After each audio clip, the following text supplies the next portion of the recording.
Depois que você entende desse tipo de método, aí a gente tem que começar a setorizar as missões.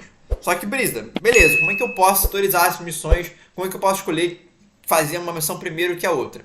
Aí existem alguns métodos de administração que a gente pode aplicar na robótica, como, por exemplo, o caso do SWOT. Só que antes de eu falar sobre o SWOT em si, eu vejo que muitas equipes utilizam esses métodos que eu vou te mostrar agora, como o caso do SWOT. Só que existe uma distinção entre as pessoas que realmente utilizam e as pessoas que falam que utilizam. E isso é importante falar isso por quê? Porque na hora de você criar uma estratégia, a estratégia não é para ser criada apenas para o juiz ver. Não é para você criar ela e simplesmente utilizar ela para o design do robô, para falar para o juiz que você utiliza isso, mas na hora prática você não utilizar. Esses métodos, o SWOT e outros que eu vou falar aqui, são métodos que são criados para você conseguir aplicar na prática, e não são meras coisas teóricas. Então isso é um ponto importante. Tem coisas que vão te ajudar na rúbrica, como por exemplo o SWOT, mas você tem que unir isso tanto na teoria como na prática. Por exemplo, antigamente, nas rubricas antigas, tinha uma parte da programação, e eu era a pessoa que cuidava muito da parte da rúbrica de programação, como preparar a rúbrica da programação quando eu competia. E na rúbrica da programação tinha uma parte chamada de qualidade da programação. E ela checava o seguinte: ela checava se a sua programação funcionava de todas as maneiras, de maneira consistente. Então ela verificava se a sua programação tinha uma boa qualidade, se ela era eficiente e conseguia executar o que você queria que ela executasse todas as vezes. E aí, tinha uma programação, e ainda tem no caso, uma programação que eu percebia depois de alguns torneios que os juízes gostavam que ela tivesse na parte de qualidade. E qualquer outra programação que não tivesse nessa parte de qualidade, os juízes me davam finalizado, mas quando eu falava dessa programação, eles me davam exemplar, que é o excelente no caso, que é a programação da máquina de estado, menu. Só que eu, como programador, eu pessoalmente discordava desse ponto de vista dos juízes. Por quê? Porque o menu, na minha concepção, ele não é uma programação que funciona todas as vezes.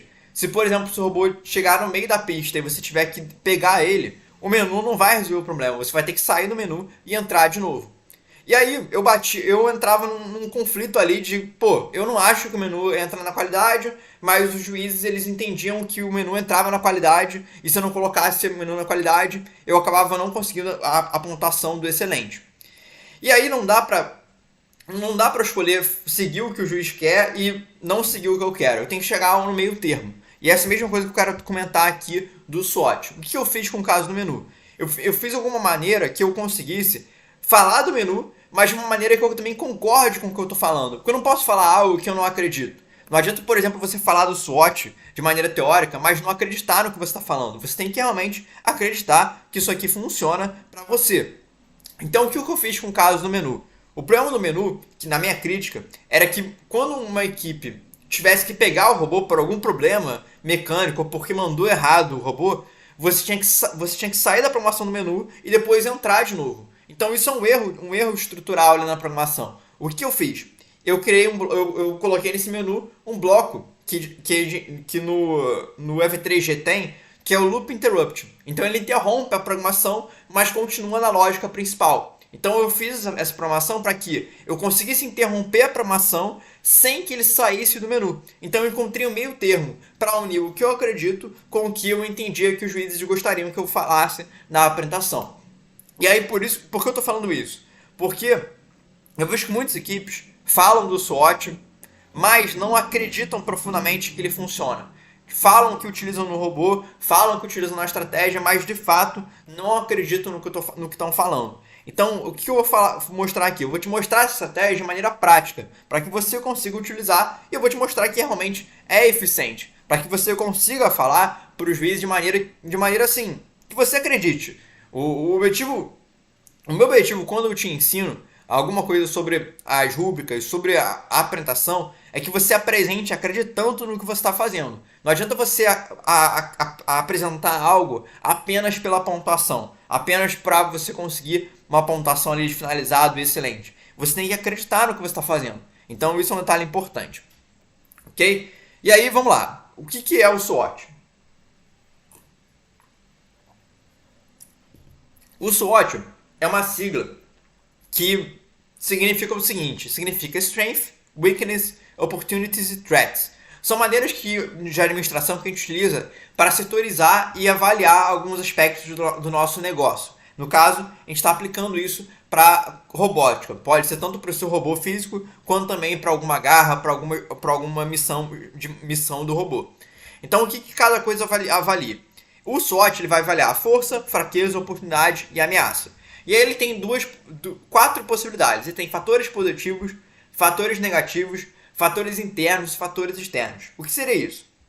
Fatores positivos são coisas positivas que vão ser boas para o seu robô, vão ser boas para a sua estratégia. E aí esses fatores positivos podem ser divididos em duas coisas. Podem ser fatores internos com fatores externos. Por exemplo, pode ser que um fator positivo do seu robô é que você utiliza sensores. Então você utiliza sensores para seguir a linha, por exemplo. É uma força do seu robô e é um fator interno. Mas pode ser que um fator externo, que seja um fator positivo, seja, por exemplo, a outra equipe, executar essa missão daqui, que você ganha mais 10 pontos adicionais. Então pode ser que seja um ponto positivo, que se a outra equipe fizer essa missão, você ganha mais 10 pontos. E é um fator externo, que independe do seu robô, independe de você. Então pode ser também que um fator externo, uma possibilidade, é que se você executar uma missão, por acaso ela vai executar uma outra missão também. Às vezes acontece. Então, pode ser também que às vezes você executa uma missão e fica aliado na missão, você volta a ganhar precisão. Então é uma oportunidade. É um fator positivo, mas que não foi pensado por você de maneira estratégica. De uma certa forma aconteceu externamente e que funciona e ajuda você no seu robô, na sua estratégia. Então é isso que é o fator positivo. E os fatores negativos são coisas que prejudicam o seu robô, prejudicam a sua estratégia, prejudicam a sua garra. E pode ser um fator interno, como também pode ser um fator externo. Por exemplo, pode ser que um fator negativo do meu robô seja que eu utilize rodas muito grandes. E rodas muito grandes tragam muita imprecisão para o meu robô. Então eu tenho que ser muito cuidadoso no meu movimento para que ele não fique impreciso demais. Então isso é uma fraqueza interna do meu robô. O que pode ser uma ameaça? Um fator externo. Por exemplo, bolhas na pista. Ondulações na pista que fazem com que o seu robô empine, fazem com que o seu robô meio que se entorte na pista. Então, qualquer ondulação que tenha na pista pode prejudicar o seu robô na hora dele andar, de se locomover. Então, é um fator externo. Você não tem controle sobre a ondulação da pista. Outro fator externo também muito comum é a luminosidade da pista. Pode ser que a pista esteja muito luminosa e aí ela prejudica o seu robô. Outro fator externo que também acontece muito, a música. Se você estiver utilizando, por exemplo, o giroscópio, pode ser que a vibração da música faça com que a mesa balance e isso prejudique o seu robô. Então você tem que entender dessas forças, fraquezas, oportunidades e ameaças para que você consiga pensar numa melhor estratégia. Por exemplo, se eu sei que o meu robô ele é muito impreciso no movimento, o que eu tenho que fazer? Eu tenho que fazer garras que me tragam precisão. Garras que, por exemplo, eu consiga alinhar na missão. Pode ser que, por exemplo, quando eu fizer essa missão, eu bata nela de uma maneira que eu fique alinhado. Que eu volte a ficar preciso na pista. Então eu consegui criar, a partir de uma ameaça minha, eu conseguia pensar em maneiras que eu possa resolver essa ameaça. Então o SWOT é muito positivo para você conseguir pensar quais são os pontos fortes, os pontos positivos que você tem que focar e você tem que entender, e quais são as ameaças e fraquezas que você tem que combater, que você tem que melhorar. Então esse ponto é muito importante. E o SWOT pode servir tanto para o seu robô internamente, que é onde eu mais utilizo na questão do robô internamente, como também numa garra sua.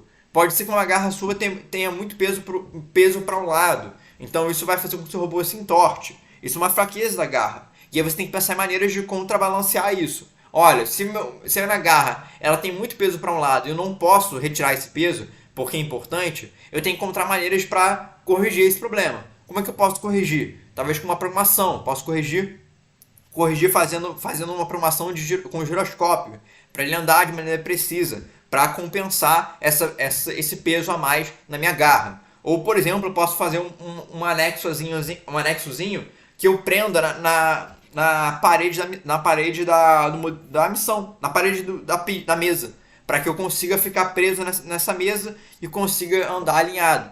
Então, o SWOT é importante para que você consiga pensar nesses pontos e entender e pensar em maneiras de como é que você pode agir para corrigir e melhorar o seu robô. Então, o SWOT entra nisso. Entra no aspecto de elaboração do seu robô, evolução do seu robô. Isso que é importante. Por exemplo, a rúbrica do design do robô tem uma parte de evolução, testagem. Então, evolução e testagem pode entrar no SWOT. O SWOT pode ter ajudado você a descobrir fraquezas, descobrir ameaças que vocês conseguiram corrigir e melhorar no seu robô. Então, são pontos que vale a pena você ficar atento.